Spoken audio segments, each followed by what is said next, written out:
A book entitled Swami Vivekananda and Shillong, written by Malabika Bisharad, was released at the Shillong Press Club on the 17th of November 2022.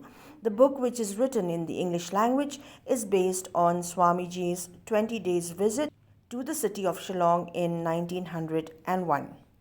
Swami Vivekananda, how he came here in Shillong during those days in 1901, April, May, he stayed in Laban Bhakti Bazaar, Shillong for 20 days during British rule. That time, Sir Henry Cotton was the Chief Commissioner of Assam Province.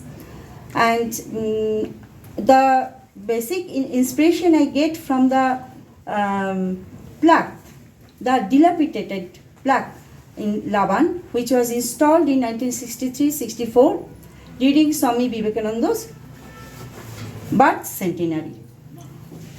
In February 2009, I went there for the first time and I saw the ruined house and the dilapidated plaque over there. It is written that Swami Vivekananda stayed here in April 1901.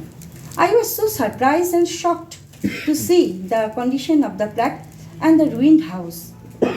From Bina studio, one person he told me that Swamiji stayed here in 1901, and many people they know about Swamiji's visit to Shillong and he stayed here.